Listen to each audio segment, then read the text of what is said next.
మనకి చాలా చక్కగా శక్తి వనరులు ఎక్కడ స్టార్ట్ అయినాయి, ఇప్పుడు ఎక్కడ ఉన్నాయనే విషయం అర్థమవుతుంది. చూడండి, brief history of industry revolution. Starting మనకి నేలబొగ్గు ఉండేది. ఆ నేలబొగ్గుని యూజ్ చేసుకునే మనం యంత్రాలు నడిపినాం. ఆ నేలబొగ్గుని ఎట్లా తీయాలా, ఎట్లా ప్యూరిఫై చేయాలి, దాన్ని ఎట్లా వాడుకోవాలి అని ఇంజనీర్లకి బాగా డిమాండ్. స్టార్టింగ్ కేవలం నేలబొగ్గుని చదివేటోడు, నేలబొగ్గు నుంచి ఆ తర్వాత థర్డ్ వచ్చేసి ఎలక్ట్రానిక్స్. ఎలక్ట్రానిక్స్ వచ్చిన తర్వాత ప్రపంచం అంతా స్మార్ట్గా తయారవడం మొదలెట్టింది. ఈ ఎలక్ట్రానిక్స్ రంగం వచ్చిన తర్వాతనే మనకు కంప్యూటర్లు, మొబైల్ ఫోన్లకి యాక్సెస్ వచ్చింది. ఆ తర్వాత ఇన్ఫర్మేషన్ టెక్నాలజీ. అంటే ఇండస్ట్రీ చూడండి, ఎనర్జీ శక్తి వనరులు ఎన్ని రకాలుగా మారుకుంటూ వస్తున్నాయో అన్ని రకాలుగా ఇండస్ట్రీలు స్టార్ట్ అవుతూ వచ్చినాయి. ఆ ఇండస్ట్రీలో పనిచేసే ఎంప్లాయీలకు కూడా వాటికే డిమాండ్ పెరుగుకుంటూ వచ్చింది. ఇప్పుడంతా కూడా మనకి ఆర్టిఫిషియల్ ఇంటెలిజెన్స్ రెవల్యూషన్ వచ్చింది కాబట్టి ఏఐ ఇంజనీర్స్కి డిమాండ్ పెరిగింది. యాక్చువల్ కాన్సెప్ట్ ఇది కాదు, మీకు నెక్స్ట్ వచ్చే స్క్రీన్లో ఉంది చూడండి, ఇది ఇంపార్టెంట్. స్టార్టింగ్లో నేలబొగ్గు నుంచి 120 సంవత్సరాలు 120 సంవత్సరాలు అంటే మనం చదివిన చదువు మనమే కాదు, మన పిల్లలు మనవళ్ళు కూడా అదే టెక్నాలజీతో జాబులు చేసేటప్పుడు. అందుకే ఒకప్పుడు తాత జాబు కొడుకు వచ్చేది, కొడుకు జాబు మనవడికి వచ్చేది. టెక్నాలజీ ట్రాన్స్ఫార్మ్ అవుతుంది. ఇప్పుడు ఇక్కడున్న మెయిన్ ఛాలెంజ్ చెప్తా మీకు. 2010, 2005, 2010లో సాఫ్ట్వేర్ ఇంజనీరింగ్ చదివిన వాళ్ళు ఒక 20 ఏళ్ళు జాబ్లో హాయిగా చేసుకున్నారు. ఈ 2025 తర్వాత వాళ్ళ స్కిల్ మార్చుకుంటేనే వాళ్ళు కంటిన్యూ అవుతారు, లేకపోతే లేదు. అంటే చదివిన చదువుకి వచ్చిన టెక్నాలజీ మారిపోయింది. 20 ఏళ్ళు పట్టింది వాళ్ళకి. 20 ఏళ్ళ వరకు వాళ్ళు చదివిన చదువు మీదనే వాళ్ళు జాబ్ చేసిండు. కానీ రేపు పొద్దున మన పిల్లల ప్రపంచం ఎట్లా ఉండబోతుందంటే, వాళ్ళు చేసిన డిగ్రీ కంప్లీట్ అయ్యేలోపే టెక్నాలజీ అప్గ్రేడ్ అవుతుంది. అంటే కావాల్సిన స్కిల్ ఏంటంటే, టెక్నాలజీలు చేంజ్ అయినా, కొత్త టెక్నాలజీలు వచ్చినా అవి నేర్చుకొని వాటికి అడాప్ట్ అయ్యి సర్వైవ్ అవ్వగలిగే స్కిల్స్ మనం ఇప్పుడు స్కూళ్ళలో ఇవ్వాలి. అది ఇవాళ మీకు, మాకు, స్కూళ్ళకి అందరికీ ఉన్నటువంటి ఛాలెంజ్. ఆ ఛాలెంజ్ని మనం ఎట్లా అధిగమించాలనేది మనం ఇవాళ తెలుసుకోబోతున్నాం. దీనికి మేము future careers and foundation education అనేది ఒక టైటిల్ పెట్టుకున్నాం. అంటే ఫ్యూచర్లో ఉండే కెరీర్ గురించి ఇవాళ మనం ఫౌండేషన్ ఎట్లా ఇవ్వాలి, ఆ ఫౌండేషన్ వేయటంలో మనకి ఎలాంటి పాత్ర వహించాలి అనేది. అయితే వీటన్నిటికీ జనరల్గా మన హ్యూమన్ సైకాలజీ, మన శ్రీనివాస్ గారు కూడా ఇందాక మాట్లాడారు, సైకాలజీ ప్రకారం ఏంటి అంటే, ఎవరు కూడా ప్రూఫ్ లేకపోతే నమ్ముతలేరు. ఇప్పుడు నేను ఒకటి వచ్చిన కృష్ణ అని ఐఐటి ఫౌండేషన్ స్పెక్ట్రోపైన ఒక బోర్డు వేసుకుని వచ్చిన నేను, నా మాటలు మీరు ఎందుకు నమ్మాలి? మీకు ఎవిడెన్స్ కావాలి కదా. మనందరికీ ప్రామాణికం ఏంటంటే world economic form every year జనవరిలో ఒక రిపోర్ట్ ఇస్తుంది. ఇలా ఆ రిపోర్టు ప్రకారం 2030 కల్లా 85% జాబ్స్ ఇవాళ ఏవైతే ఉన్నాయో ఆ జాబ్స్ అన్ని రేపు ఉండవు. అంటే 185 జాబులు మాయమైపోతున్నవి 2030 వరకు. రెండవది ర్యాపిడ్ షిఫ్ట్. మనం చేసే పనిలో చాలా రకాలుగా ర్యాపిడ్ షిఫ్ట్ రాబోతుంది. ఎగ్జాంపుల్, మీకు కూడా షార్ట్ మీడియాలో చూసే ఉంటారు మీరు. ఇవాళ మనం కటింగ్ షాప్కి వెళ్తే ఒక పర్సన్ ఉండి కటింగ్ చేస్తాడు కత్తెర పట్టుకొని. నేను నిన్న కోరట్లో సెలవుకి వెళ్తే నాకు 40 నిమిషాలు పట్టింది ఓన్లీ షేవింగ్కి. కానీ ఇప్పుడు ఏఐ టెక్నాలజీ ద్వారా రోబోట్స్ వచ్చినాయి. అవి కరెక్ట్గా 2 నిమిషాల్లో మీకు నచ్చిన డిజైన్ మొత్తం కటింగ్ చేసి వదిలేస్తాయి. అంటే ర్యాపిడ్ షిఫ్ట్, త్వరగా మొత్తం చేసే పనిలో రూపాంతరం చెందబోతుంది within couple of years. అలాగే key drivers of the future jobs. Future మొత్తాన్ని డ్రైవ్ చేసే టెక్నాలజీ ఏంటి? Automation and AI, digitalization. అందుకే మన మహేష్ సారు దాని యొక్క ప్రాముఖ్యతను అర్థం చేసుకొని ఇప్పటి నుంచే పిల్లలకి ఏఐ, రోబోటిక్స్ రెండు కూడా ఇంట్రడ్యూస్ చేశారు మన కరికులం. దాని గురించి కూడా మీరు నెక్స్ట్ సెషన్ లో డీటెయిల్ గా వింటారు. అలాగే సస్టైనబిలిటీ, బయోటెక్నాలజీ. సస్టైనబిలిటీ అంటే వాడుకున్న వస్తువునే మళ్ళీ మనం ఎట్లా వాడాలా, ఎందుకంటే మొత్తం వనరులను అయిపోయినాయి. ఆ వాడిన దాన్ని మళ్ళీ రీసైకిల్ చేసి ఎలా వాడాలనే దానికి బాగా డిమాండ్ రాబోతుంది. అట్లాగే బయోటెక్నాలజీ, మీకందరికీ కరోనా వైరస్ మంచి ఎక్స్పీరియన్స్ ఇచ్చింది. అలాంటి వైరస్ ఎన్నైనా తయారు చేయొచ్చు, వాటికి యాంటీవైరస్ కూడా మనం తయారు చేయొచ్చు. దానికి అందరికీ యూజ్ అయ్యే టెక్నాలజీ బయోటెక్నాలజీ. అలాగే green tech, space and quantum, data analytics. దీనిలో కొంచెం ఇది అడ్వాన్స్ వర్డ్స్, దీంట్లో మీకు ఈజీగా అర్థమయ్యేది గ్రీన్ టెక్. గ్రీన్ టెక్ అంటే ఏంటంటే అగ్రికల్చర్ లో కూడా టెక్నాలజీ ఇంట్రడ్యూస్ అవుతుంది. మన అగ్రికల్చర్ లో కూడా మ్యాక్సిమం మెషిన్ చేసే పరిస్థితికి వచ్చేస్తుంది. అంటే ఆ ఇండస్ట్రీకి బాగా డిమాండ్ రాబోతుంది. ఇది basic insights of the world economic forum. ఈ వరల్డ్ ఎకనామిక్ ఫోరం చెప్పిన విషయాల్ని అర్థం చేసుకొని వాటికి ఆ స్కిల్స్ ఎలాంటివి కావాలి అని మళ్ళీ మేము డీకోడ్ చేసినాం. ఈ టేబుల్ చాలా ఇంపార్టెంట్. కుదిరితే ఫోటో తీసుకోండి. మనం మామూలుగా బయట ఫోటోస్ తీసుకుంటాం కదా, ఇది మీ పిల్లలకు యూజ్ అయ్యేది. ఇక్కడ మీకు కెరీర్ డొమైన్ అంటే రేపు పొద్దున బాగా డిమాండ్ ఉన్నటువంటి జాబ్స్ యొక్క డొమైన్ ఇది. వాటిలో ఎలాంటి రోల్స్ కి డిమాండ్ ఉంది, ఈ డిమాండ్ ఉన్న జాబ్స్ కి ఇవాళ స్కూల్లో ఏ సబ్జెక్టు చదువుకోవాలా ఫౌండేషన్ అది చూడండి. అది చాలా ఇంపార్టెంట్. మీరు స్టార్టింగ్ లో చూస్తే data and AI, data science and artificial intelligence కోసం డేటా సైంటిస్ట్ కి ఏఐ ఇంజనీర్ కి బాగా డిమాండ్ రాబోతుంది. అయినప్పటికీ కూడా దానికి కావాల్సిన సబ్జెక్టు బేసిక్ మ్యాథమెటిక్స్. అలాగే రోబోటిక్ ఇంజనీర్, టెక్నాలజీ మారిండొచ్చు కానీ దానికి అవసరమైన బేసిక్ సబ్జెక్ట్ ఏంటి, ఫిజిక్స్ అండ్ మ్యాథమెటిక్స్. మళ్ళీ మనం ఎక్కడికి వస్తున్నామంటే హై స్కూల్లో చదువుకోవాల్సిన ఫిజిక్స్ అండ్ మ్యాథమెటిక్స్ దానికి బేస్. అలాగే genomics and bio informatics, biology and chemistry. ఇలా మనం చదువుకుంటూ పోతే మీకు ఏది తీసుకున్నా కూడా బేసిక్ వచ్చేసి high school maths, science, additional గా కంప్యూటర్ సైన్స్ బేసిక్స్, అండ్ దానికి అడిషనల్ గా రోబోటిక్స్ అండ్ ఏఐ ఫండమెంటల్స్. ఇవి తెలిస్తే ఫ్యూచర్ జాబ్స్ మన పిల్లలకు ఈజీ అవుతుంది వాటిలో కాంపిటీషన్ తట్టుకోవడానికి. ఇప్పటి వరకు జాబ్స్ గురించి మాట్లాడాం. వాటి స్కిల్స్ ఏమున్నాయో చూడండి. 21st century skills. ఫస్ట్ మీకు కనబడతా ఉంది క్రిటికల్ అండ్ అనాలిటికల్ థింకింగ్. అంటే ఫార్ములా వచ్చు, నాకు ఫార్ములా బైహార్ట్ చేస్తా, దాన్ని సబ్స్టిట్యూట్ చేస్తా, ప్రాబ్లమ్ సాల్వ్ చేస్తా అనేది ఆ జోన్ పోయింది. ఇంత ముందుకుండే అన్ని ఫార్ములాలు ఒక్కసారి 100 ఫార్ములాలు ఇప్పుడు చెప్తున్నాడు. మెమోరీకే ఎక్కువ ఉండే ఇంత ముందుకు. ఇప్పుడు మెమోరీకి ఇంపార్టెన్స్ లేదు. ఇట్లా కొడితే నీకు ఇక్కడ దొరుకుతుంది, క్యాలిక్యులేటర్ ఇట్లా కొడితే నాకు ఆన్సర్ వస్తుంది. ఇది చేసినోడు కాదు, ఒక ప్రాబ్లమ్ ని సాల్వ్ చేయడానికి కావాల్సినటువంటిది. అంటే ఒక ప్రాబ్లం నీకు చేతికి ఇస్తే, ప్రాబ్లం అంటే మ్యాథ్స్ ప్రాబ్లం కాదు, ఒక సమస్య నీ చేతికి ఇస్తే దాన్ని సాల్వ్ చేసుకుంటూ కావాలి. అలాంటి ప్రాబ్లమ్ సాల్వింగ్ స్కిల్స్ ఎక్కడి నుంచి వస్తాయంటే క్రిటికల్ అండ్ అనలిటికల్ థింకింగ్ నుంచి వస్తాయి. అందుకని ఇలాంటి స్కిల్స్ నే మనం ఇంప్రూవ్ చేయాలి ఇప్పుడు హై స్కూల్లో అని చెప్పేసి ప్రతి స్కూల్లో కూడా ప్రతి స్టూడెంట్ కూడా ఇప్పుడు కొత్త రకంగా ఫౌండేషన్ ఇంట్రడ్యూస్ చేసే ప్రయత్నం చేస్తున్నాం.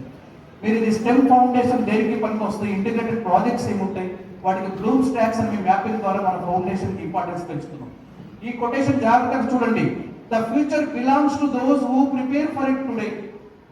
అంటే ఈ ఫ్యూచర్ ఎవరికి చెందుతుందంటే ఎవరైతే ఇవాళ ప్రిపేర్ అవుతారో వాళ్ళకి ఫ్యూచర్ బిలాంగ్ అవుతుంది. అంటే ఫ్యూచర్ లో జాబ్స్ ఎవరికి వస్తాయంటే ఇవాళ దానికి సంబంధించిన కరెక్ట్ ప్రిపరేషన్ అయిన వాళ్ళకి రేపు ఫ్యూచర్ లో జాబ్స్ వస్తాయి. అందుకే ఈ కొటేషన్ ని కుదిరితే మీరు రోజు పిల్లలకి చెప్పండి, స్టేటస్ ని పెట్టుకోండి. అది బాగా అలవాటు కదా అందరికీ, మీకు బాగా మైండ్ లోకి రావాలి. The future belongs to those who prepare for it today. ఇవాళ ప్రిపేర్ అయిన వాళ్ళకే రేపు ఫ్యూచర్ బిలాంగ్స్ అవుతుంది. అంటే ఫ్యూచర్ లో వాళ్ళే గ్రాప్ చేయగలుగుతారు జాబ్స్. ఇది కొంచెం అడిషనల్ ఇన్ఫర్మేషన్. కొంచెం ఎడ్యుకేటెడ్ పేరెంట్స్ ఉంటే క్యాచ్ చేయడానికి ప్రయత్నం చేయండి. ఇంతవరకు ఏంటంటే వీడు ఒక మ్యాథమెటిక్స్ చదువుకుంటే చాలు సెట్ అవుతాడు, వీడు బయాలజీ ఒకటి తోపు అయితే చాలు డాక్టర్ అవుతాడు, వీడికి సోషల్ స్టడీస్ బాగా వస్తే చాలు వీడు కలెక్టర్ అవుతాడు లేదా గ్రూప్స్ వస్తుంది. ఇట్లాంటి జోన్ ఉండేది ఇంతవరకు ట్రెండ్. ఇప్పుడు ట్రెండ్ మారిపోయింది. ఆ ట్రెండ్ ఎట్లా మారింది అనేది ఒక్కసారి ఫాస్ట్ గా చూద్దాం. మ్యాథమెటిక్స్ బాగా స్ట్రాంగ్ ఉంటే ఇలాంటి జాబ్స్ లో ఛాన్సెస్ ఉంటాయి. కానీ ఆ జాబ్స్ ఏవైనప్పటికీ కూడా మ్యాథ్స్ లో ఉండే సిలబస్ చూడండి, ఏ చాప్టర్ దేనికి డిమాండ్ రాబోతుంది అనేది జస్ట్ గ్లిప్స్ అండి, no need to be in detail. అలాగే ఫిజిక్స్ సేమ్ లైక్ కెమిస్ట్రీ, అలాగే బయాలజీ. ఇంతవరకు ఒక సింగిల్ సబ్జెక్ట్ మనం బాగా స్ట్రాంగ్ ఉంటే చాలు అనేది ఉండే, కానీ ఇప్పుడు ట్రెండ్ మారింది. సబ్జెక్ట్ స్కిల్ మాత్రమే సఫిషియెంట్ అవుతాయా? కాదు. అందుకే మీకు ఇక్కడ కనబడుతుంది చూడండి, స్ట్రీమ్ అని కనబడుతుంది. ఎస్ ఫర్ సైన్స్, అలాగే టీ ఫర్ టెక్నాలజీ, ఈ for engineering, A for arts, M for mathematics. ఆ క్రాస్ కరికులం ఇంటిగ్రేషన్ ఎందుకు అవసరం అనేది చూడండి. మ్యాథమెటిక్స్ అండ్ ఫిజిక్స్ బాగా స్ట్రాంగ్ ఉంటే రేపు రోబోటిక్స్ అండ్ ఏ ఇంజనీర్ అవ్వడానికి ఈజీ. మీరు ఒకవేళ మీ పిల్లలు రోబోటిక్స్ ఇంజనీర్ అవ్వాలంటే వాళ్ళకి basics maths and physics strong ఉండాలి. అలాగే ఫిజిక్స్ అండ్ కెమిస్ట్రీ ఈ రెండు స్ట్రాంగ్ ఉంటే కనుక ఎనర్జీ అండ్ మెటీరియల్స్. దీంతో పాటు కెమిస్ట్రీ అండ్ బయాలజీ స్ట్రాంగ్ ఉంటే ఫార్మా అండ్ బయోటెక్ ఇండస్ట్రీ. అలాగే బయాలజీ అండ్ మ్యాథమెటిక్స్ స్ట్రాంగ్ ఉంటే రేర్ కాంబినేషన్. అయితే మ్యాథ్స్ స్ట్రాంగ్ ఉంటారు లేదా బయాలజీ స్ట్రాంగ్ ఉంటారు. మ్యాథ్స్ వీక్ ఉండి బయాలజీ తీసుకున్న వాళ్ళు ఉంటారు. కానీ ఈ రెండు కనుక స్ట్రాంగ్ ఉంటే beautiful career, most demanding career bioinformatics and genomics. Maximum R&Dలోనే ఉంటారు వీళ్ళు, రీసెర్చ్ ఎక్కువ ఉంటుంది. ఇవి క్రాస్ కరికులం. మరి దీనికి స్పెక్ట్రోపీ మన గ్రీన్వుడ్ స్కూల్ తో కలిసి ఏం చేస్తుంది, కాన్సెప్చువల్ లెర్నింగ్ ని స్కిల్ బిల్డింగ్ కి అటాచ్ చేసి మనం ఒక ప్రోగ్రామ్ తయారు చేసాం ఫ్యూచర్ కెరీర్ కి అనుగుణంగా. అలా తయారు చేసిన ప్రోగ్రామే రేపు మీ పిల్లలు చదవబోతున్నారు. ఇది కుదిరితే ఒక ఫోటో తీసుకోండి, ఏ సబ్జెక్ట్ లో ఏ స్కిల్స్ ఇంపార్టెంట్, ఆ స్కిల్స్ మేజర్ జాబ్స్ కి ఎలా కనెక్ట్ అవుతాయి. మీ పిల్లలకి మీరు ఇన్ఫర్మేషన్ ఇవ్వాల్సింది కూడా ఇదే. అంటే మనం చదువుకునేటువంటి మ్యాథ్స్, మనం చదువుకునే ఫిజిక్స్, మనం చదువుకునే కెమిస్ట్రీ రేపు ఫ్యూచర్ లో ఎలాంటి కెరీర్ కి హెల్ప్ అవ్వబోతుంది. ఇవాళ మేము ఒక కంపెనీ ఎస్టాబ్లిష్ చేసే అకాడమిక్ సైడ్ ఫ్యూచర్ ఫౌండేషన్ అనే ప్రోగ్రామ్ డిజైన్ చేస్తామంటే మేము స్కూల్లో చదువుకున్నటువంటి మ్యాథ్స్ అండ్ సైన్స్ స్ట్రాంగ్ ఉండబట్టే ఇది డిజైన్ చేయగలుగుతాం. సేమ్ మీ పిల్లలు కూడా రేపు ఆ కెరీర్ లో స్ట్రాంగ్ ఉండాలంటే ఇవాళ హై స్కూల్లో ఆ సబ్జెక్ట్ స్ట్రాంగ్ ఉండాలి. ఇది సిచ్యువేషన్ 1, జాబ్స్ గురించి అయిపోయింది. రెండవ సిచ్యువేషన్ ఏంటంటే మన అందరి కళలు. జనరల్ గా ఇక్కడ ఉన్నటువంటి పేరెంట్స్ కానీ స్టూడెంట్స్ కానీ ప్రతి ఒక్కరికి ఆస్పిరేషన్స్ ఉంటాయి. అంటే నేను జనరల్ గా డాక్టర్ అయితే బాగుండు, ఇంజనీర్ అయితే బాగుండు, ఇట్లా కళలు ఉంటాయి. దీంట్లో ఎంతమందికి ఇంజనీర్ అవ్వాలండి? బ్యాక్ సైడ్ స్టూడెంట్స్ కూడా ఉంటారు, రైజ్ చేయండి hands. How many of you want to become engineers? Parents మీ పిల్లల్ని ఎంతమంది ఇంజనీర్ చేయాలనుకుంటున్నారు? చేయొద్దండి, భయపడకండి. పేపర్లో న్యూస్ చూసి చాలా మంది ఇంజనీర్ జాబులు పోయినాయని, అది ఇంతవరకు కదా. కొత్తగా జాబ్స్ క్రియేట్ అవ్వబోతున్నాయి. కొత్తగా 17 కోట్ల జాబ్స్ క్రియేట్ అవ్వబోతున్నాయి 2030 లోపు. అది కూడా AI అండ్ రోబోటిక్స్ బేస్. కొత్త జాబ్స్ వస్తున్నాయి, ఏం టెన్షన్ అవసరం లేదు. 9 కోట్ల జాబులు పోతాయి, 17 కోట్ల జాబ్స్ కొత్తవి క్రియేట్ అవుతాయి as per the information from world economic forum. ఇది మేము క్రియేట్ చేసి చెప్పిన న్యూస్ కాదు. కొంతమందికి ఇంజనీర్ అవ్వాలంటది, కొంతమందికి డాక్టర్ అవ్వాలంటది, అలాగే డేటా సైంటిస్ట్. ఈ డేటా సైంటిస్ట్ అనేది కొత్తగా వస్తుంది అందరికి. Data science, data lab, data engineering, దీని గురించి ఎవరికైనా ఐడియా ఉందా? ఏమన్నా డేటా సైన్స్ అంటే ఏమైనా ఐడియా ఉందా? చేయొద్దండి, నో ఐడియా. ఈజీగా అర్థమయ్యేటట్టు చెప్పమంటారా? మీకు అందరికీ ఎక్స్పీరియన్స్ అయింటారు కానీ ఆ టెక్నాలజీ ఇదే అనే విషయము ఐడెంటిఫై అయ్యదు. దీంట్లో ఎవరికైనా బర్త్డే ఉందనుకోండి, రీసెంట్గా సపోజ్ వారం రోజుల తర్వాత మీ పాప కానీ మీ అబ్బాయి కానీ బర్త్డే ఉంది.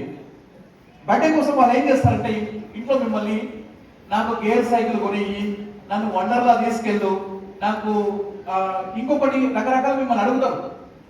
అలాగే ఇళ్లలో కొంచెం ఓల్డేజ్ ఉమెన్ కానీ ఎవరైనా ఉన్నారనుకోండి, మోకాల నొప్పులు ఎక్కువ ఉంటాయి కదా ఇళ్లలో, మోకాల నొప్పులు లేదా నడుము నొప్పులు ఉంటాయి. అవన్నీ మనం మాట్లాడుకుంటుంటాం. అంటే నాకు బాగా బ్యాక్ పెయిన్ వస్తుంది, హాస్పిటల్ పోవాలి, బాగా మాకు కాలు నొప్పి వస్తుంది, హాస్పిటల్ పోవాలి, ఇలా మనం అనుకుంటాం. మీరు మాట్లాడుకునే ప్రతి విషయం మీ జేబులో ఉన్న స్మార్ట్ ఫోన్ వింటది. అది విని కరెక్ట్గా 16 అవర్స్ నుంచి 18 అవర్స్ తర్వాత, అంటే 16 నుంచి 18 గంటల తర్వాత నెక్స్ట్ డే కల్లా మీ ఫోన్లో వే టు SMS కానీ, యూట్యూబ్ కానీ, ఇన్స్టాగ్రామ్ కానీ, ఫేస్బుక్ కానీ, లేదా ఎనీ బ్రౌజర్ మీరు ఏదో ఓపెన్ చేసినా పైన యాడ్స్ వస్తాయి కదా. ఆ యాడ్ దేనికి సంబంధించి వస్తుంది అంటే మీరు ఏం మాట్లాడుకున్నారో దాని గురించే వస్తుంది.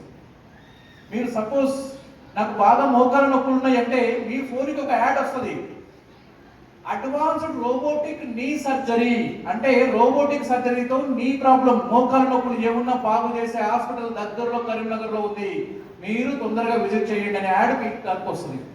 లేదు ఇంట్లో లేడీస్ కిచెన్లో నాకు గ్రైండర్ పనిచేసలేదు, గీజర్ పనిచేసలేదు, నాకు ఇట్లా ఈ ఇబ్బంది ఉంది ఆ ఇబ్బంది అని మాట్లాడారు అనుకోండి కిచెన్లో, 2 రోజులకే వాళ్ళ ఇంటిలో ఉన్నటువంటి వాళ్ళ స్మార్ట్ ఫోన్కి యాడ్ వస్తుంది. ఏమని? New offer, discount offer, mega offer, 1+1 offer, మీ దగ్గరలో జగిత్యాలలో ఆఫర్ ఉంది, మీరు వెళ్ళి కొనుక్కోండి, లేదా అమెజాన్లో ఆఫర్ ఉంది, మీరు కొనుక్కోండి అని చెప్పేసి మీకు యాడ్ వస్తుంది. అంటే టార్గెట్ కస్టమర్కి డైరెక్ట్గా యాడ్స్ ఇచ్చేది ఎట్లా పాసిబుల్ అవుతుంది? Data science.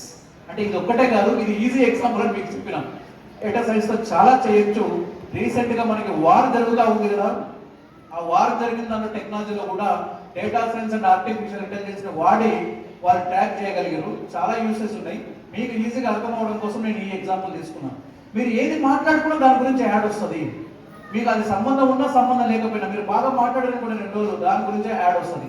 ఇది డేటా సైంటిస్ట్ వాళ్ళు చేసేదాన్ని, అంటే వాళ్ళు ఆపరేట్ చేసేది వస్తుంది మీ దగ్గరికి. అట్లాగే డేటా అనలిస్ట్ అంటే ఒక డేటాని చూసి ఏ ఏరియాలో దేనికి ఎక్కువ డిమాండ్ ఉంది, అంటే ఇప్పుడు ఒక స్కూల్ పెట్టాలి, స్కూల్ రిక్వైర్మెంట్ ఎక్కడుంది, లేదా మీరు ఒక బిజినెస్ స్టార్ట్ చేయాలి, హాస్పిటల్ పెట్టాలి, హాస్పిటల్ డిమాండ్ ఎక్కడుందనే విషయం, పేషెంట్స్ ఎక్కువ ఎక్కడున్నారనే విషయం ఇంటర్నెట్ ద్వారా ఈ అనలిస్ట్లకు తెలుస్తుంది. అలాగే ఒక కంపెనీ బిజినెస్ రన్ అవుతుంది, మొత్తం డేటాను అనలైజ్ చేసేది డేటా అనలిస్ట్. అలాగే యూఐ ఇంజనీర్, మనకి మహేష్ సార్ వాళ్ళు స్కూళ్ళల్లో పెయింటింగ్ కాంపిటీషన్లు పెట్టడం, డ్రాయింగ్ పెట్టడం మీరంతా చూసే ఉంటారు. కానీ పేరెంట్స్ అందరికి కూడా ఏమనిపిస్తుంది అంటే ఇప్పుడు డ్రాయింగ్ ఎందుకు, ఇంత టెక్నాలజీ వచ్చింది, ఇప్పుడేంది ఈ పెయింటింగ్ అనిపిస్తుంది. కానీ పెయింటింగ్ టెక్నాలజీ యాడ్ అయితే, మీ యొక్క డ్రాయింగ్ స్కిల్స్ టెక్నాలజీ యాడ్ అయితే యూఐ ఇంజనీర్ అవుతారు. అంటే గ్రాఫికల్ యూజర్ ఇంటర్ఫేస్. ఒక యాప్ స్క్రీన్ లో ఏ ఐకాన్ ఎక్కడ ఉండాలి, ఏ ఆప్షన్ ఎక్కడ ఉండాలని అందంగా డిజైన్ చేసేది ఎవరు అంటే చిన్నప్పుడు స్కూల్లో డ్రాయింగ్ అండ్ పెయింటింగ్ స్కిల్స్ బాగా ప్రాక్టీస్ చేసి టెక్నాలజీ నేర్చుకున్న తర్వాత ఈ స్కిల్ వాళ్ళకి ఇక్కడ యూజ్ అవుతుంది. UI engineer, UI designer or UI engineer, user interface ని ఎట్లా ఉండాలని డిజైన్ చేసేది. అలాగే లీగల్ ల్యూమినరీ, చాలా మంది ఇక్కడ విక్టిమ్స్ కూడా ఉండిండొచ్చు. ఏదైనా ఎస్ఎంఎస్ వచ్చి మెసేజ్ వచ్చి మీరు క్లిక్ చేసే డబ్బులు కూడా పోయి ఉండొచ్చు. అంటే ఈ సైబర్ క్రైమ్ ని అరికట్టడానికి ఫ్యూచర్ లో లాయర్లకు బాగా డిమాండ్ రాబోతుంది. అది కూడా క్రిమినల్ లాయర్లకి సైబర్ క్రైమ్ ని హ్యాండిల్ చేసేటువంటి లాయర్స్ మాత్రమే డిమాండ్ బాగా రాబోతుంది. వీటికి కూడా మీరు ప్లాన్ చేసుకోవచ్చు మీ పిల్లల యొక్క ఫౌండేషన్ స్ట్రాంగ్ చేసి. ఇలా ప్రతి స్టూడెంట్ కి, ప్రతి పేరెంట్ కి ఏదో ఒక కెరీర్ ఆస్పిరేషన్ ఉంటుంది. అంటే నా బిడ్డ ఇలా అయితే బాగుంటుంది, నా బిడ్డ డాక్టర్ అయితే బాగుంటుంది, ఇంజనీర్ అయితే బాగుంటుంది, డేటా సైంటిస్ట్ అయితే బాగుంటుంది, రోబోటిక్ ఇంజనీర్ అయితే బాగుంటుంది, లేదా AI specialist, artificial intelligence engineer అయితే బాగుంటుంది. కానీ ఎన్ని అవ్వాలంటే ఎట్లా పాసిబుల్ అవుతుంది? మీ పిల్లోడు అంటే ఏం చేస్తే ఆ కెరీర్ లో సక్సెస్ అవుతారు. How is this success achieve? Through any one competitive exam. ఏదైనా ఒక కాంపిటేటివ్ ఎగ్జామ్ అయితే ఫేస్ చేయాలి. ఇంజనీర్ అవ్వాలంటే ఐఐటి ఎగ్జామ్ రాయాలి, లేదా ఎంసెట్ ఎగ్జామ్ రాయాలి. డాక్టర్ అవ్వాలంటే నీట్ ఎగ్జామ్ రాయాలి. లాయర్ అవ్వాలంటే క్లాట్ ఎగ్జామ్ రాయాలి. ఫార్మసీలో చేయాలంటే మీరు జీపాట్ ఎగ్జామ్ రాయాలి. ఇలా ఏదో ఒక ఎంట్రన్స్ ఎగ్జామ్ అయితే ఖచ్చితంగా ఫేస్ చేయాలి. మరి ఆ ఎంట్రన్స్ ఎగ్జామ్ లో సక్సెస్ ఎట్లా వస్తుంది? అలాంటి ఎంట్రన్స్ ఎగ్జామ్స్ ఎన్ని ఉన్నాయి? జస్ట్ ఎగ్జాంపుల్ నేను స్క్రీన్ మీద కొన్ని చూపిస్తున్నాను. IIT exam, NEET exam, GPAT exam, జీక్లాట్ exam, many are there, IIT. ఇలాంటి ఏ ఎగ్జామ్ మనం సక్సెస్ అవ్వాలన్నా మరి ఎట్లా సక్సెస్ వస్తుంది? ఇక్కడున్న స్టూడెంట్స్కి, ఇక్కడున్న పేరెంట్స్కి ఇక్కడ ఒక చిన్న నేను సర్కిల్ చూపించే ప్రయత్నం చూపిస్తున్నాను చూడండి. ఖచ్చితంగా 3 విషయాల్లో మీరు స్ట్రాంగ్ ఉండాలి. ఒకటి అకాడమిక్ స్కిల్, మీరు స్కూళ్ళల్లో టీచ్ చేసే స్టేట్ బోర్డ్, అది అకాడమిక్. రెండవది ఇన్డెప్త్ నాలెడ్జ్, అంటే అదే కంటెంట్ నాలెడ్జ్ డెప్త్ ఉండాలి, ఎక్కువ ఉండాలి. అండ్ ఈ రెండింటితో పాటు పర్సనల్ కాంపిటెన్సీ. ఈ పర్సనల్ కాంపిటెన్సీ చాలా స్కూళ్ళలో హెడేక్, ఆబ్సెంట్ అవుతారు. ఎగ్జామ్స్ పెడితే చాలా ఆబ్సెంట్ అవుతారు. ఎగ్జామ్స్ ఎక్స్పీరియన్స్ ఖచ్చితంగా అవసరం, అది కూడా ఇంపార్టెంటే. అంటే ఈ 3 మీకు స్ట్రాంగ్ అయినప్పుడే మీకు ఆ ఎంట్రన్స్ ఎగ్జామ్ లో సక్సెస్ వస్తుంది. ఈ అకాడమిక్ స్కిల్ అనేది స్టేట్ బోర్డ్ బుక్స్ లో చెప్పే కంటెంట్ అండి. ఈ ఇన్డెప్త్ నాలెడ్జ్, పర్సనల్ కాంపిటెన్స్ అనేది మాలాంటి కంపెనీస్ ఇచ్చే ఫౌండేషన్ ప్రోగ్రామ్ లో అవి ఇంక్లూడ్ అయి ఉంటాయి. కాబట్టి ఇప్పుడున్న పేరెంట్స్ ఆలోచించాల్సింది ఏంటి అంటే, నార్మల్ స్టేట్ బోర్డ్ చదివితే సగమే సక్సెస్ అవుతారు, అంటే సగం నాలెడ్జ్ వస్తుంది. ఒక కాంపిటేటివ్ ఎగ్జామ్ లో సక్సెస్ రావాలంటే దాంతో పాటు మనకు ఫౌండేషన్ లో ఇచ్చే ఇన్డెప్త్ నాలెడ్జ్, ఫౌండేషన్ లో పెట్టే ఎగ్జామ్స్ రెండు కూడా అవసరం. ఈ యొక్క ఆవశ్యకతని అర్థం చేసుకొని మీ పిల్లల్ని ఎంకరేజ్ చేయాలి మీరు. ఎందుకంటే వాడు ఏదవ్వాలన్నా ఒక ఎంట్రన్స్ ఎగ్జామ్ లో సక్సెస్ అవ్వాలి. ఒక ఎంట్రన్స్ ఎగ్జామ్ క్రాక్ చేయాలంటే ఖచ్చితంగా ఈ 3 స్కిల్స్ ఉండాలి. అందుకని దీన్ని దృష్టిలో పెట్టుకోండి. సో ఇప్పటి వరకు మీకు 2 సిచ్యువేషన్స్ చెప్పాను. ఒక సిచ్యువేషన్ జాబ్ సేమ్ డిమాండ్ ఉన్నాయి. రెండవ సిచ్యువేషన్ మీ యొక్క కళల్ని సాకారం చేసుకోవాలంటే ఎలాంటి స్కిల్స్ అవసరము. మరి ఈ రెండింటిని కలగలుపుకొని ఫౌండేషన్ ప్రోగ్రామ్ ఎట్లా ఉంటుంది అనేది మనం డిస్కస్ చేయబోతున్నాం. ఈ ఫౌండేషన్ ప్రోగ్రామ్ లో కూడా అందరికీ డౌట్, అందరూ ఐఐటి ఫౌండేషన్ అంటారు. అసలు ఐఐటి ఫౌండేషన్ అంటే ఏది? ఆ బ్రహ్మ యొక్క సూత్రం ఏంది?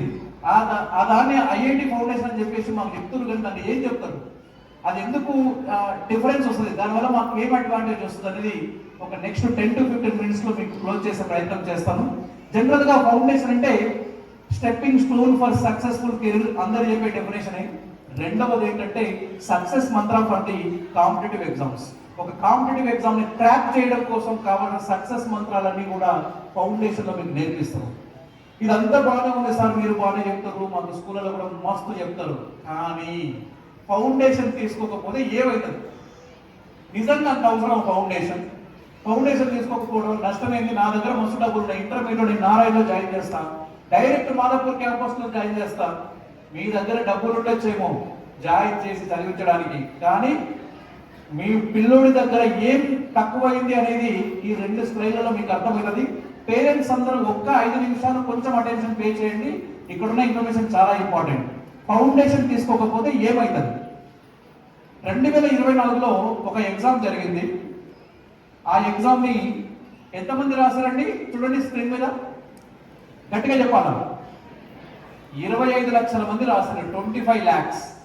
మరి ఇది ఒక జాబ్ కోసం జరిగిన ఎగ్జామ్ కాదండి, ఒక కోర్సు చదవడం కోసం ఎగ్జామ్. ఇది కూడా అందరు రాయాలి, ఓన్లీ బైపీసీ తీసుకున్న పిల్లలు మాత్రమే రాశారు. మెడికల్ ఎంట్రన్స్ ఎగ్జామ్, ఇంటర్మీడియట్ లో బైపీసీ తీసుకున్న వాళ్ళు రాసిన ఎగ్జామ్ నీట్ యూజీ 2024. ఇది ఎంబీబీఎస్ కోసం. అంటే మీకు ఇప్పుడు ఏదైనా మెడికల్ కాలేజ్లో సీట్ రావాలంటే రాసే ఎగ్జామ్.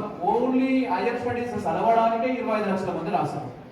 మరి ఇమాజిన్, మన పిల్లలు ఇవాళ 9th క్లాస్ లో ఉన్న పిల్లలు రేపు పొద్దున 2030లో ఈ ఎగ్జామ్ రాయబోతున్నారు. అప్పుడే 25 లక్షల మంది రాస్తే 2030 కల్లా ఎంతమంది అవుతారు అనేది మీ ఊహకే నేను వదిలేస్తాను. మరి పోనీ ఇవాళ మన పిల్లలు 8th లో ఉన్నారనుకుందాం. సపోజ్ 8th లో ఉన్న పిల్లలకి ఎవరు కాంపిటీషన్? ఇవాళ 8th చదువుతున్నా ఆల్ ఓవర్ ఇండియాలో ఉన్న పిల్లలే కాంపిటీషన్. ఇప్పుడు 6th లో ఉన్నది కాంపిటీషన్ ఎవరు? ఇవాళ ఆల్ ఓవర్ ఇండియాలో ఉన్న 6th క్లాస్ లో ఉన్నడే కాంపిటీషన్. సరే, మనమైతే ఫౌండేషన్ తీసుకోవట్లేదు, కానీ ఆల్ ఓవర్ ఇండియాలో ఉన్నోళ్ళు మాత్రం ఆగట్లేదుగా, వాళ్ళందరూ ఫౌండేషన్ తీసుకుంటున్నారు. సో ఇప్పుడు మన పిల్లల పరిస్థితి ఏంటంటే, ఒకటి అందరిలాగా నువ్వు కూడా ఆ ఎక్స్ట్రా స్కిల్ని అర్న్ చేసుకోవటం, లేదా ఆ ఎక్స్ట్రా స్కిల్ అర్న్ చేసుకొని ఫౌండేషన్ ఉన్న పిల్లోడితో రేపు కాంపిటీషన్ లో ఫేస్ చేయడం కోసం రెడీ అవటం. ఆ 2 మాత్రమే మీ చేతిలో ఉన్నాయి. ఒకటి స్టార్ట్ చేయండి ఇప్పుడు, లేదా ఆల్రెడీ స్టార్ట్ చేసి రన్నింగ్ రేస్ లో ముందుతో పోటీ పడడం కోసం మెంటల్ గా సంసిద్ధం అవ్వండి. అయితము మేము తర్వాత ఇంటర్మీడియట్ 2 సంవత్సరాలు గట్టిగా చదువుతామని అనుకుంటే అప్పుడు టైం సరిపోదు. మీకు ఇందాక కూడా 10th క్లాసులకి ఆ విషయం గురించి చెప్పేటప్పుడు, అంటే ప్రిపరేషన్ అనేది అర్లీగా ఎందుకు స్టార్ట్ చేయాలి అని మన శ్రీనివాస్ గారు కూడా మంచి ఎగ్జాంపుల్ తీసుకొని చెప్పారు, ప్రీ వెడ్డింగ్ షూట్ అనే విషయం. సో అంటే మనం ఎంత తొందరగా మనం ప్లాన్ చేసుకొని స్టార్ట్ చేస్తే మీకు అంత స్ట్రెస్ ఫ్రీగా ఉంటుంది. అది ఎట్లుంటుంది, రిటర్న్ గిఫ్ట్ ఏ రకంగా ఉండబోతుంది కూడా విత్ స్టాటిస్టిక్స్ నేను చూపించే ప్రయత్నం చేస్తున్నాను. రిటర్న్ గిఫ్ట్ ఏంటి? ఇయర్ ఫౌండేషన్ తీసుకుంటే మాకు వచ్చేది ఏంటి? లిటిల్ ఎఫర్ట్స్ మీరు పెట్టండి. ఏం efforts? More time and less money. Time ఎక్కువ పెట్టండి, మనీ కొంచెమే ఎఫర్ట్ పెట్టండి. దానివల్ల మీకు బెనిఫిట్స్ ఎట్లా ఉండబోతున్నాయి చిన్న డైరెక్ట్ ఎగ్జాంపుల్ తీసుకొని చూపిస్తాం. Direct statistics. ఆ స్టాటిస్టిక్స్ ఒక్కసారి ఇందాక మనం చూసినాం కదా, ఏం ఎగ్జామ్ రాశారు పిల్లలు? నీట్ 2024. ఎంతమంది రాశారు? 25 lakhs. 25 లక్షల మంది రాసిన ఎగ్జామ్ కి ఎన్ని మార్కులు తెలుసా? స్క్రీన్ మీద చూడండి. ఎన్ని మార్కులు? 720 మార్కులు. అంటే 720 మార్కుల ఎగ్జామ్ రాస్తే 25 లక్షల మంది కాంపిటీషన్ లో ఉంటే ఎన్ని సీట్లు ఉన్నాయి తెలుసా? ఆల్ ఓవర్ ఇండియాలో 1,00,000. ఎన్ని ఉన్నాయి? 1,00,000 సీట్లు ఉన్నాయి. 1,00,000 సీట్ల కోసం 25 లక్షల మంది రాసినప్పుడు ఎన్ని మార్కులకు సీట్ వచ్చి ఉంటుంది? Any guess? 720కి 700కి సీట్ వచ్చి ఉంటుందా? పోనీ 650, 600. అది ఇది కాదు, డైరెక్ట్ మార్క్స్ 500 పైన వచ్చిన వాళ్ళందరికీ సీట్ వచ్చింది. ఆ సీట్ వచ్చిన వాళ్ళ ఫీజు ఎంత ఉంది తెలుసా? 70,000 సంవత్సరానికి. డాక్టర్ చదువు మొత్తం ఎన్ని సంవత్సరాలు? 5 సంవత్సరాలు ఎంబీబీఎస్. 5 సంవత్సరాలకి ఎంత అవుతుంది? 5 years. ఎవరైనా చెప్తారా? 70,000 1 yearకి అయితే 5 years ఎంత అవుతుంది? 3.5 లక్షలు అవుతుంది. వీళ్ళందరూ ముందు నుంచే ఫౌండేషన్ తీసుకొని పోయి కష్టపడితే 720 మార్కులకు 500 వచ్చింది. 500 వస్తే ఎంత వచ్చింది ఫీజు? 3.5 లక్షలు. పొరపాటున మీకు 500 రాలేదు, కానీ మంచి మార్కులే వచ్చినాయి, సగం మార్కులు వచ్చినాయి.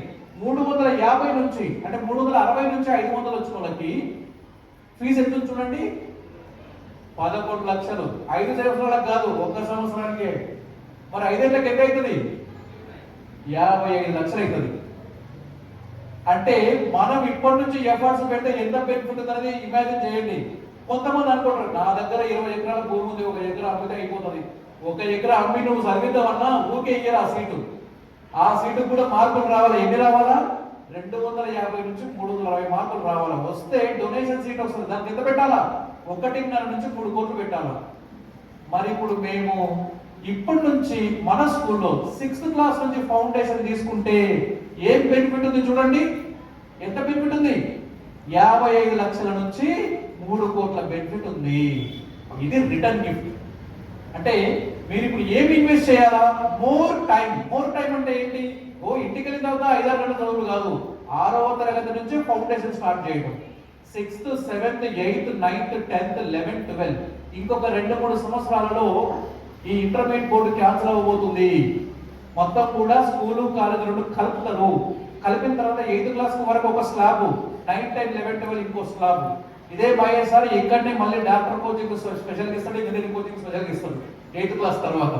కాబట్టి మరి దానికి మనం టార్గెట్ చేయాలి అంటే మనం ఇక్కడ నుంచి స్టార్ట్ చేస్తే ఈ బెనిఫిట్ మీకు రాబోతుంది. మీకు ఎందుకు పైసలు పెట్టి నేను చూపించిన అంటే ఇది రియల్ సినారియో. అంటే మనం ఇప్పుడు మన ఇండియాలో కూడా పరిస్థితి ఏ రకంగా తయారైందంటే ఎక్కడైనా భూమి డబల్ అవుతుంది, ఒక 2 ఏళ్లలో 3 ఏళ్ళు అంటే పోయి అప్పు చేసినా పెడతాం.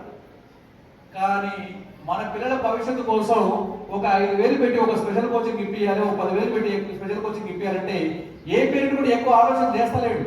ఎందుకు అంటే రిటర్న్ గిఫ్ట్ ఎప్పుడు వస్తుంది?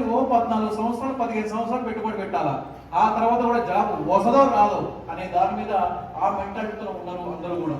కానీ మీరు ఇచ్చేటువంటి లిటిల్ ఎఫర్ట్స్ మీకు ఎంత బెనిఫిట్ రాబోతుంది అనేది మీరు చూడండి. మీరు చదివితే చదువులోనే ఖర్చు తగ్గించబోతుంది, అంటే ఖర్చు తగ్గబోతుంది. 3.5 లక్షల్లో మనకి ఎంబీబీఎస్ సీట్ అవ్వబోతుంది. సో మన యొక్క గ్రీన్వుడ్ స్కూల్లో ఫౌండేషన్ ఎట్లా ప్లాన్ చేయబోతున్నాం? మీ యొక్క ఎఫర్ట్స్ హై స్కూల్లో పెట్టాలా, 6th క్లాస్ నుంచి 10th క్లాస్ వరకు. అలా పెడితే వాళ్ళ యొక్క పర్ఫార్మెన్స్ 11 and 12 వాళ్ళ యొక్క ప్రిపరేషన్ పర్ఫార్మెన్స్ ఎక్సలెంట్ గా ఉంటుంది. అలా ఉంటే ఆటోమేటిక్గా వాళ్ళ యొక్క రాయబోయే కాంపిటేటివ్ ఎగ్జామ్లో సక్సెస్ వస్తుంది. సో ఇది మన బ్లూ ప్రింట్, మన యొక్క ప్లానింగ్. మరి ఇది అవుట్వర్డ్గా చెప్తున్నారు సార్, మరి ఏమి ఇస్తాం అంటే ప్రోగ్రామ్ అనేది నెక్స్ట్ లెవెల్లో ప్లాన్ చేస్తున్నాం. కొత్త బిల్డింగ్ కూడా కట్టుకున్నాం సార్, అడ్వాన్స్డ్ ఫెసిలిటీస్తో విత్ డిజిటల్ టీచింగ్తో లాంచ్ చేస్తున్నారు. అండ్ దాంట్లో కూడా కాన్సెప్ట్ ఇండెప్త్ ఉండబోతుంది. అలాగే డిజిటల్ ఇంటరాక్టివ్ క్లాసెస్ ఉండబోతున్నాయి. అలాగే రియల్ టైమ్ ఎగ్జామ్ ఎక్స్పీరియన్స్ కోసం ఆన్లైన్ ట్యాబ్ ఎగ్జామ్ కూడా పెట్టరు. ఆల్రెడీ మీ పిల్లలు ఆ ఎగ్జామ్ కూడా రాశారు, ఎక్స్పీరియన్స్ కూడా అయ్యారు. ఈ విషయంలో మీరు స్కూల్ని అప్రిషియేట్ చేయాలి. ఎందుకు అప్రిషియేట్ చేయాలంటే హైదరాబాద్ లో ఐఐటి కోచింగ్ ఇచ్చేటువంటి టాప్ కార్పొరేట్ నారాయణ లాంటి స్కూల్లో కూడా మెయిన్ ఎగ్జామ్ ఆన్లైన్ పెడతలేవు. అసలు ఆన్లైన్ ఎందుకు పెట్టాలి? పిల్లలు రేపు రాయబోయే ఎగ్జామ్స్ అని online, IIT online, EAMCET online, bank exam online, job exam online, any exam online. మరి ప్రాక్టీస్ కూడా ఆన్లైన్ ఉండాలి కదా. ఆన్లైన్ కి నార్మల్ కి డిఫరెన్స్ ఏంటంటే ఆన్లైన్ ఎగ్జామ్ లో టైం లిమిట్ ఉంటుంది. అండ్ ఒక్కసారి స్క్రీన్ మీద ఒకటే క్వశ్చన్ కనబడుతుంది. మామూలుగా పేపర్ చేతికి ఇస్తే మొత్తం చూసుకొని 10 నిమిషాల్లో వచ్చిన క్వశ్చన్ టిక్కులు పెట్టుకొని రాసుకోవచ్చు హాయిగా. కానీ ఆన్లైన్ అప్పుడు ఉండదు. ఒక్కసారి ఒక క్వశ్చనే కనబడుతుంది. అన్ని క్వశ్చన్లు చూద్దామంటే గంట పడుతుంది. ఆ టైం మేనేజ్మెంట్ అలవాటు కావాలి పిల్లలకి. ఈవెన్ లోకల్ కాలేజీలలో టాప్ ఉన్న స్టూడెంట్స్ కూడా ఎంసెట్ లో కానీ ఐఐటీలో కానీ వెనకపోవడానికి ప్రధాన కారణం ఏంటంటే ఆన్లైన్ ఎగ్జామ్ ఎక్స్పీరియన్స్ లేకపోవడం. ఆ విషయాన్ని మేము గుర్తించి స్కూల్ నుంచి ఆ ప్రాక్టీస్ ఇప్పియాలని చెప్పేసి మా పిల్లలకు కూడా ఆన్లైన్ ఎగ్జామ్ కావాలి సార్, మేము కూడా తక్కువేం కాదు, మేము లోకల్ రిమోట్ లో ఉన్నవారు మీరు ఆలోచన చేయకండి అని మాతోనే కొట్లాడి మీ పిల్లల కోసం ఆన్లైన్ ఎగ్జామ్ ఎక్స్పీరియన్స్ ఇప్పించారు. ఒక్కసారి మీరు స్కూల్ని అప్రిషియేట్ చేయండి ఫర్ ఆన్లైన్ ఎగ్జామ్ ఎక్స్పీరియన్స్. అంటే మీ పిల్లలకి అడ్వాన్స్డ్ టెక్నాలజీ మా పిల్లలకు కూడా అందాలి, మేము ఏమి తక్కువ కాదు, మా పిల్లలకి ఒరిజినల్ ఎగ్జామ్ ఎక్స్పీరియన్స్ రావాలి అని చెప్పేసి ఆయన ఇక్కడ తగ్గట్లేదు. మా పిల్లలకి అడ్వాన్స్డ్ కావాలని రోబోటిక్స్ కావాలంటుండు, మాకు కమ్యూనికేషన్ స్కిల్స్ పెంచాలని చెప్పేసి లాంగ్వేజ్ ఫోకస్ చేద్దామంటుండు. తర్వాత మాకు రేపు సివిల్స్ కి ఐఏఎస్ కూడా ఫౌండేషన్ ప్లాన్ చేద్దామని ఆ ఆలోచన కూడా ఉన్నాడు. అంటే ఇలాంటి రిమోట్ ఏరియాలో మీ పిల్లలకి ఏం కావాలి అని అహర్నిశం ఆలోచన చేసి ఎప్పటికప్పుడు కొత్త ప్రోగ్రామ్స్ ఎట్లా ఇంప్లిమెంట్ చేయాలి, ఇంకా దీనికన్నా బెస్ట్ ఏమి ఇవ్వాలి, దీనికన్నా బెస్ట్ ఏమి ఇవ్వాలి అని ఆలోచించే మేనేజ్మెంట్ మీకు దొరికింది. దానికి సక్సెస్ కావాలంటే పేరెంట్స్ గా మీరు కూడా కోఆపరేట్ చేయాలి, పేరెంట్స్ గా మీరు కూడా సహకరించాలి. ఇవాళ ఒక ప్రోగ్రామ్ పెట్టినామంటే ఇంతమంది హాల్ నిండిందంటే నాకు కూడా మంచి ఖుషి అయింది. అంటే మేము కూడా డిఫరెంట్ స్కూళ్ళలో ప్రోగ్రామ్స్ చేస్తాం, ఎక్కడ కూడా సగం హాల్ కన్నా నిండదండి. ఇవాళ ఇంత ఫుల్ హ్యాండ్ నిండిందంటే ఇక్కడున్న పేరెంట్స్ కూడా వాళ్ళ పిల్లల భవిష్యత్తు మీద ఎంత ఇంట్రెస్ట్ ఉన్నారో అర్థమవుతుంది. కాబట్టి లాస్ట్ పర్సన్కి వస్తాను. అలాగే మీకు ఇది అవుట్లైన్ బ్లూ ప్రింట్. మీ పిల్లలకి ఇచ్చే దానిలో ప్లానింగ్ ఉంటుంది, లెర్నింగ్ మెటీరియల్ ఉంటాయి, ఎగ్జామ్స్ ఉంటాయి, అలాగే రిజల్ట్స్ కూడా విత్ SMS నెక్స్ట్ ఇయర్ దానికి మీకు ఈవెంట్ పోర్టల్ కూడా వస్తుందండి. మీరు లాగిన్ అయ్యి మీ రిజల్ట్స్ చూసుకోవచ్చు. ఎప్పుడు కావాలన్నా కూడా ప్రోగ్రెస్ కావాలంటే మీరు డౌన్లోడ్ చేసుకోవచ్చు. ఇది బ్లూ ప్రింట్. డైరెక్ట్ క్వశ్చన్స్ ఎన్ని వస్తాయి, సిమిలర్ క్వశ్చన్స్ ఎన్ని వస్తాయి, ప్రీవియస్ ఇయర్ క్వశ్చన్స్ ఎన్ని వస్తాయి, అలాగే రిఫరెన్స్ క్వశ్చన్స్ ఎన్ని వస్తాయి, ఒక అవుట్లైన్ అంటే ఎంత స్ట్రక్చర్డ్ గా ఎంత ప్లానింగ్ గా ప్రోగ్రామ్ ఉంటుందని ఐడియా ఇవ్వడం కోసం చేసినటువంటి గ్లిమ్స్. ఇక లాస్ట్ వచ్చినటువంటి క్లైమాక్స్ సెషన్ డిజిటల్ క్లాస్ ఎట్లుంటది అని చెప్పేసి ఒక చిన్న ప్రివ్యూ చూపిస్తాం. రమేష్